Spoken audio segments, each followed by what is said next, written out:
En classe de première, vous êtes évalué en français. Cette évaluation se déroule en 2 temps. D'abord un écrit de 4 heures, puis, quelques jours plus tard, un oral. Alors, l'oral de français au bac, qu'est-ce que c'est ?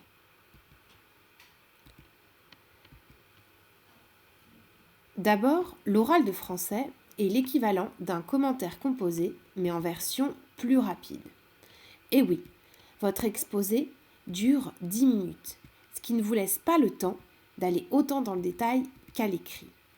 Pour le distinguer du commentaire composé, on appelle cet oral une lecture analytique. Vous allez donc faire la lecture analytique d'un texte déjà étudié en classe. Votre interrogateur le choisira parmi la liste de tous les textes que votre professeur lui aura transmis auparavant. Inutile donc de faire des impasses, l'examinateur qui vous interroge a reçu la totalité des cours de l'année. Il est donc au courant de ce que vous avez travaillé en classe. L'examinateur choisit parmi les différents genres que vous avez étudiés dans l'année et il vous interroge sur un texte précis. Par exemple, dans la séquence numéro 3 de cette classe de première, portant sur la femme dans la poésie, l'examinateur peut choisir entre ces 3 lectures analytiques. Une fois le texte sélectionné, on vous donnera une problématique à travailler. Il faudra que vous la travailliez pendant 30 minutes de préparation.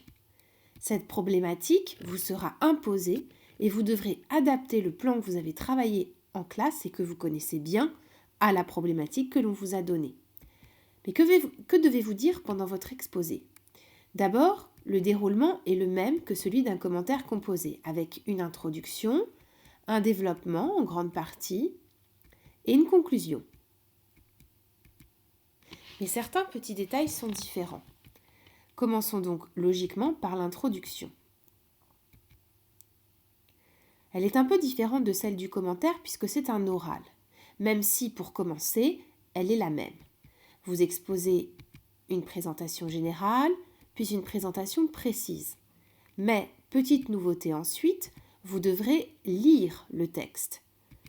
Puis vous poserez la problématique que l'on vous aura imposée et enfin, vous annoncerez votre plan adapté à la problématique posée. Le tout doit durer entre 2 et 3 minutes.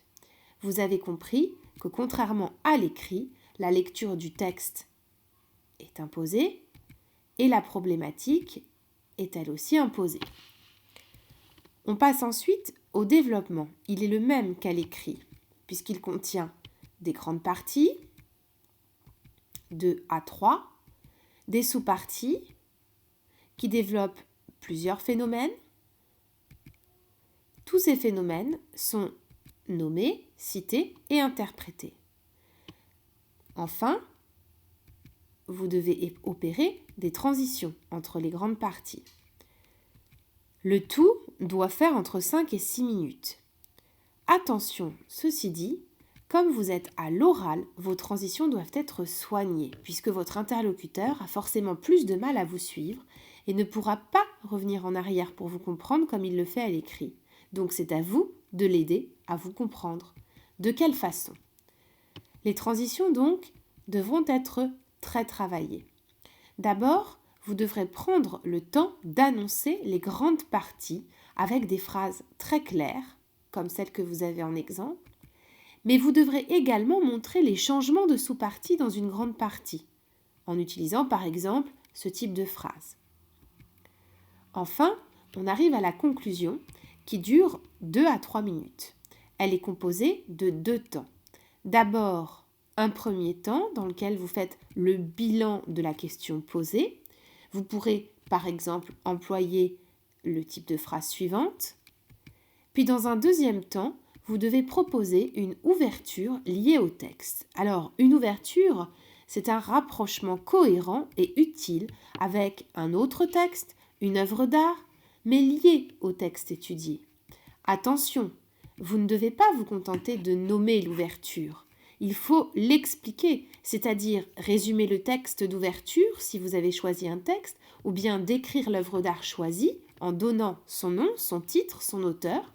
Et vous devez également montrer le lien avec le texte que vous avez étudié. Voilà, vous savez ce que c'est un oral de français au bac.